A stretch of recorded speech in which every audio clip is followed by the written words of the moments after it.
गरेका छौँ र हामीले फ्रिक्वेन्टली उहाँहरूसँग कन्सल्ट गरेर मात्रै अहिले त्रिभुवन विश्वविद्यालयका करिकुलमहरू हामीले फ्याकल्टी अफ म्यानेजमेन्टमा हामीले डेभलप गरेका छौँ। म यहाँलाई जानकारी गराउँ, हाम्रो होटल म्यानेजमेन्टको कोर्स छ, बिएचएमको कोर्स, नाथमको एडी साहबै यहाँ आउनुभएको छ। अहिले अस्ति भर्खर पनि म दुबई गएर आएको थिएँ। हामीलाई त्यहाँको चाहिँ 5 स्टार होटलहरूमा टप मोस्ट 5 स्टार होटलमा हामीले पाएको फिडब्याक के हो भने, how you are developing this kinds of students, your students are really they are qualified, their एटिच्युड इज रियल्ली गुड। यस्तो खालको फिडब्याक हामीले पाइरहेका छौँ। हामीले विभिन्न प्रोग्रामहरू चलाएका छौँ। बीआईएम प्रोग्राम, इन्फर्मेसन म्यानेजमेन्टको प्रोग्राम छ, बीबीए छ, हामीसँग एमबीए स्कुल अफ म्यानेजमेन्टमा हामीले प्रोग्रामहरू चलाएका छौँ। क्वेसन्स मैले दावा गरेर भन्छु क्वालिटीको होइन, क्वेसन्स रिटेन्सनको, क्वेसन रिटेनको। हामीले क्वालिटी मेन पावर उत्पादन गरेर पनि हामीले रिटेन गर्न सकेका छैनौँ। सायद यहाँ हस्पिटालिटी सेक्टरको साथीहरू पनि आउनुभएको छ। हामीले दुबईमा हाम्रो विद्यार्थीहरूलाई सोद्धाखेरि फर्केर नेपालमा आउँदा उनीहरूले 8-10 हजार 15 हजारको जागिर हाम्रो 5 स्टार होटलले दिँदैन। तपाईँ क्वेसन गर्नुहोस्, यही रेडिसन होटलमा बिएचएमको विद्यार्थी कति तपाईँले हायर गर्नुभएको छ भनेर भन्नुभयो भने उहाँहरूको बाध्यता होला, उहाँहरूको कस्ट रिडक्सनको बाध्यता होला, त्यो एउटा पार्ट हो। तर अहिले पनि हामी कहाँ हस्पिटालिटीका जतिसुकै ठुल्ठुला गर्ने साथीहरूले पनि प्रोफेसनल मान्छेहरूलाई हायर गर्न सक्नुभएको छैन। अनि यसले गर्दा न हाम्रो हस्पिटालिटीको विकास हुन्छ, न हामीले राम्रो क्वालिटी दिएको विद्यार्थीहरू हामीले नेपालमा रिटेन गर्न सक्छौँ। अनि बाध्य भएर विद्यार्थी कहाँ जान्छ भन्दा भोलि तिनै दुबई वा बाहिरको 5 स्टार होटलमा उनीहरूले अफर गर्छ र विद्यार्थी त्यहाँ पढ्न जाने एउटा बाध्यता हामीले देखेका छौँ। एमबिए ग्रेजुएट्सको कुरा हामीले गर्छौँ। हामी कहाँको एमबिए ग्रेजुएट्स मैले एकदमै करिकुलममा मेरो यो ओपन नै भयो, ओपन च्यालेन्ज नै भयो। No one can compete or no one can challenge my syllabus. As a Dean of the Faculty of Management, I am claiming that my course is number 1. तर समस्या हाम्रो कहाँ हो भने केही हाम्रो पेडागोजीमा समस्या हो। पेडागोजीमा हाम्रो समस्या छन्, यो हामीले स्वीकार्नुपर्छ। किनभने हामीले नेपालमा जन्मे जति सबैलाई भर्ना गर्नुपर्ने, पढाउनु पर्ने ठेक्का लिएका छौँ। यो बाध्यता छ। तपाईँले बाध्यताको कुरा गरी नभन्नु होला, किनकि हामीले सबैलाई पढाउनु पर्ने, मासमा पढाउनु पर्ने भएको कारणले कतिपय सिलेबसहरूमा हामीले त्यो क्वालिटी इन्हान्स गर्न नसकेका होला। तर पनि जुन हामीले स्पेसल फोकस कोर्सहरू डेभलप गरेका छौँ त्यसमा हामीले अलिकति पनि त्यसमा चाहिँ हाम्रो कमजोर छ भन्नुपर्ने अवस्था छैन। अब प्रब्लम कहाँनिर हो भने उद्योग वाणिज्य सङ्घको साथीहरू पनि हुनुहुन्छ। हामीले रेगुलरली इन्डस्ट्री एकाडेमीमा डायलग पनि सञ्चालन गरेका छौँ। भर्खरै हामीले स्कुल अफ म्यानेजमेन्टमा नोबेल ब्याङ्कसँग सहकार्य गरेर नोबेल एसएससी स्कुल भनेर हामीले सञ्चालन गरेका छौँ, जहाँ अहिले चाहिँ फेलोहरूले चाहिँ यो एन्टरप्रेन्योरसिप डेभलपमेन्टमा लाग्नुभएको छ। अहिले बिजनेस स्कुलको चाहिँ ठुलो च्यालेन्ज के हो भने हामीसँग धेरै स्कुलहरूले इन्क्युबेसन सेन्टरहरू इस्टाब्लिस गर्ने अथवा इनोभेसन सेन्टरहरू इस्टाब्लिस गरेर त्यसअनुसारको आइडिया डेभलपिङ गर्ने काममा अहिलेसम्म नलागेको अवस्था थियो। तर अब अहिले सुरुवात भएको छ। यसले पनि मलाई लाग्छ भोलिका दिनमा एन्टरप्रेन्योरसिप डेभलपमेन्टमा ठुलो मद्दत पुर्याउँछ। र अहिले मैले के भन्ने गरेको छु भने अब एन्टरप्रेन्योरसिप मात्रै होइन, अब हामीले सोसियल एन्टरप्रेन्योरसिपमा फोकस गर्नुपर्ने नेपालको आवश्यकता हो। त्यसकारण सोसियल एन्टरप्रेन्योरसिपमा हामी लाग्नुपर्ने जरुरी छ। र सहकार्य सबभन्दा कुरा के हो भने एजुकेसन इन्स्टिच्युट र बिजनेस अर्गनाइजेसन्सको बिचमा राम्रो सहकारी हुन जरुरी छ, टाइअप हुनु जरुरी छ। अझै पनि कहीँ रहेका ल्याकिङहरूलाई हामी सँगै बसेर अगाडि लैजानुपर्ने आवश्यकता छ। अब धेरै विद्यार्थीहरू बाहिर गयो भन्ने सन्दर्भमा यो हामी कहाँ क्वालिटी नै नभएर भन्ने मात्रै कुरा होइन। मैले अघि पनि भने, अघि म्याडमले भनेको कुरा म एकदमै सहर्ष स्वीकार्छु। यो ग्लोबलाइजेसनको एज हो। अमेरिकाको विद्यार्थी युकेमा गएर पढाएको छ, अमेरिकाको विद्यार्थी तपाईँ चाहिँ चाइनामा अथवा चाइनाको विद्यार्थी अमेरिका गएर पनि पढाएको छ। अपर्च्युनिटी नभएर मात्रै वा भएर मात्रै भन्ने कुरा पनि हुँदैन। यो मुभमेन्टलाई हामीले रोक्न सक्दैनौँ। एकातर्फ अर्कोतर्फ हामी डब्ल्युटिओको मेम्बर भनेका छौँ। अघि सरले भन्नुभयो 83वटा विदेशी विश्वविद्यालयलाई हामीले यहाँ इन्भाइट गरेका छौँ भने हाम्रो विद्यार्थीहरू बाहिर जान्न भनेर हामीले भन्न सक्दैनौँ। तर बाहिर गएको विद्यार्थीहरूलाई फर्काउने कसरी, उनीहरूले त्यहाँ सिकेको क्वालिटीलाई हामीले ल्याउने कसरी, यो कुरामा चाहिँ हामीले फोकस गर्नुपर्ने जरुरी छ। अहिले म यति मात्रै राखेँ। Thank you very much. Thank you doctor साहब। So I think very interesting and factual perspective हजुरले राख्दिनु भयो। I think रचना म्यामले भनेको जस्तै एजुकेसन भन्दा पनि we have to go beyond education र employment को लागि, employability को लागि। एजुकेसन त गर्ला, they become the most fantastic student, but if they don't get an opportunity then they would go to a country where they would get those opportunities हरू। So I was doing a little bit of a fact check as well, and सरले भन्दै हुनुहुन्थ्यो आयरल्यान्डको education sector हेरेको सबभन्दा धेरै international student आयरल्यान्डमा कुन कन्ट्रीबाट आउँछ भनेर एउटा सानो एउटा वर्कआउट गरेको छ। युएसबाट आउँछ। Everyone goes to the US, but युएसबाट सबभन्दा धेरै कहाँ जान्छ? आयरल्यान्डमा जान्छ। वाइ? अभियसली तपाईँ बोल्दा रिमार्क थियो। मेरै छोरो ट्रिनिटी कलेज डब्लिनमा पढ्छ आयरल्यान्डमा। ट्रिनिटीमा अहिलेसम्म नेपाली विद्यार्थी गएको चाहिँ रेकर्ड भेटाएन। तर तेरो क्लासमेट को छ भन्दा अलिकति साउथ इन्डियन छ, नभए अलमोस्ट उहाँले भनेको युएसए र क्यानाडाको स्टुडेन्टहरू छ।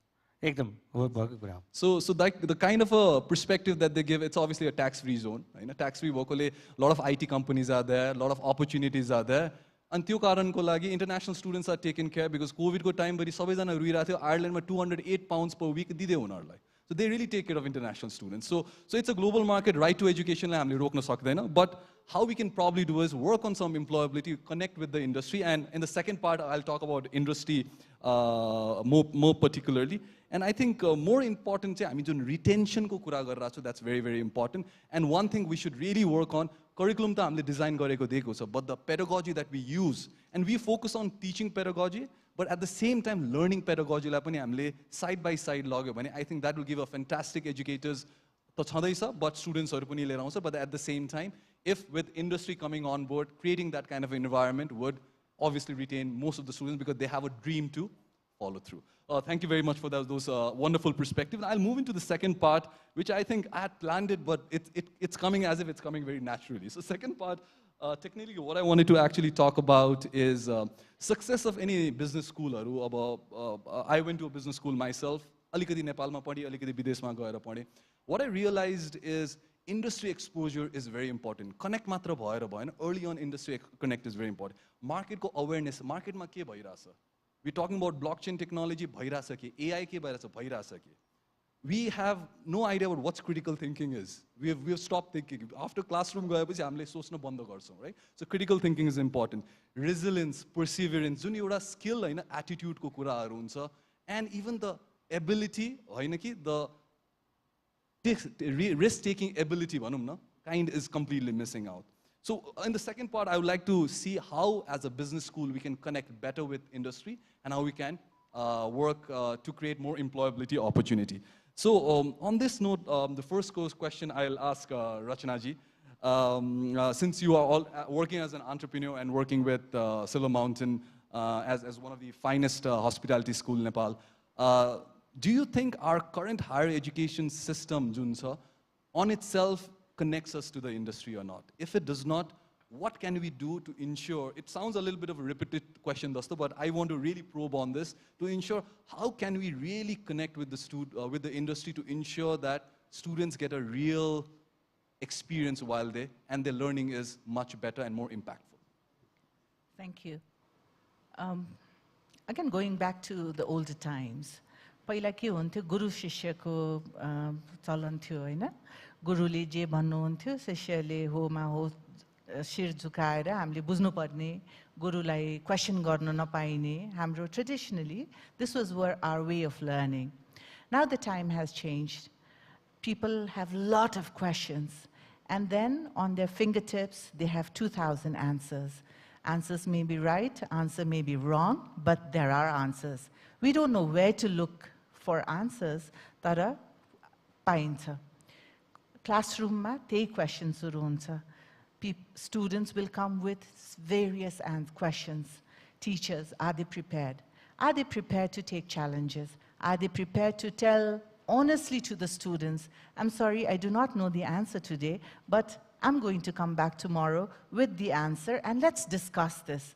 Let's discuss this among you all. You know, these kind of atmosphere to be created, not just on higher education, this has to start from, like this has to be a systematic change. Sano umerदेखि नै questions सोध्न हामीले प्रोत्साहन गर्नु पर्यो र त्यो क्वेशनको answer दिन पनि there's not necessarily right or wrong answers. We have to teach our kids a lot of gray areas also. And then attitude and aptitude. Schools-ले higher education मा गएपछि पनि grade लाई मात्र हेरेर हैन कि त्यो मान्छे holistic like एउटा wholesome भोलि तपाईले job market मा पठाउनुहुन्छ भने A+ लिएर आएको विद्यार्थी त छ आँखामा हेरेर आन्सर गर्न सक्दैन अथवा उसको body language is all wrong, he or she is full of themselves, they do not know how to take no as an answer.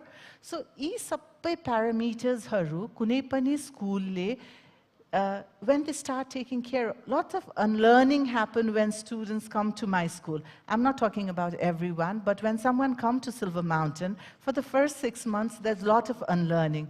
उनीहरूले जानेर आएका सिकेका कुराहरूलाई पनि, there's a lot of things that we have to straight it right, because we are preparing them for the global market.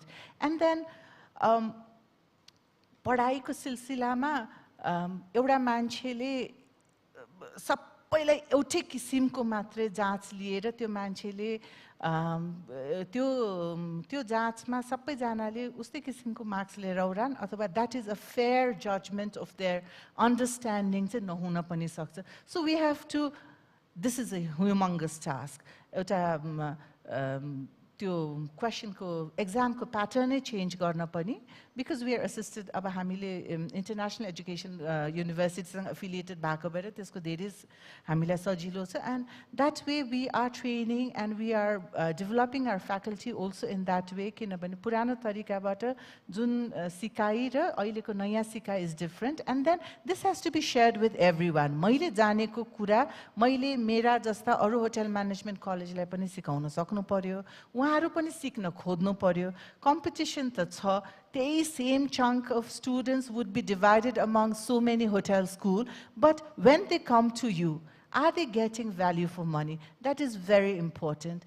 And coming back to the industry relationship, because ours is a hotel school, from day one they would be definitely involved in all the practical learning.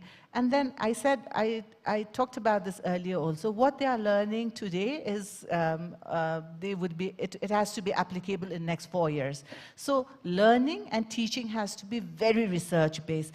And then we are teaching everything modern, everything futuristic, you know. We are talking about something that would be, the world is changing, what are they, what is expected of them. But are we preparing our faculty in the same way? So faculty development ma pani, it's not just academic but industry exposure pani. कोही मान्छेले मेरो स्कुलमा culinary arts पढाउनु हुन्छ अथवा front office पढाउनु हुन्छ, उहाँले 10 वर्ष अगाडि best of the hotel स्कुलमा काम पढेर आउनु भयो अथवा best of the होटलमा काम गरेर आउनु भयो भने आज उहाँको industry exposure के छ. भोलि मेरो स्टुडेन्ट त 2 वर्षपछि वर्ल्डको फाइनेस्ट होटलमा इन्टर्नशिपमा जान्छ भने उले सिकेर आएको कुराहरूको अगाडि फ्याकल्टी उले त्यो रेलेभेन्ट हुनु पर्यो नि त. क्लासमा सिकेका कुराहरू उसको इन्डस्ट्री रेलेभेन्ट पनि हुनु पर्यो. So industry based research based learning गर्न सकेको खण्डमा र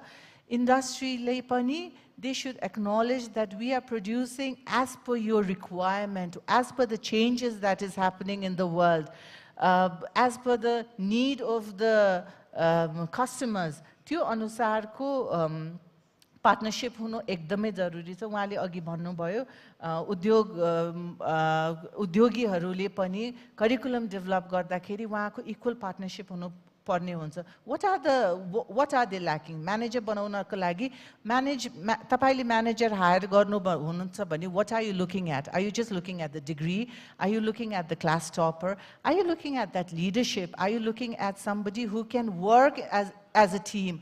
Are you looking for that person to make sure that when that person comes to your organization, there's not just financial growth, but your other peers, your other members of your company are also happier working. उहाँहरू खुशी साथ काममा आउनुहुन्छ, productivity बढ्छ. यस्ता किसिमका च्यालेन्जेसहरू, यस्ता किसिमका कुराहरू स्किलमा मात्र होइन कि पढाइमा डे 1 देखि that has to be developed, that has to be part of the teaching, that has to be part of the learning, and that has to be continuous, not just for the students. Thank you. Thank you, Rachna ji.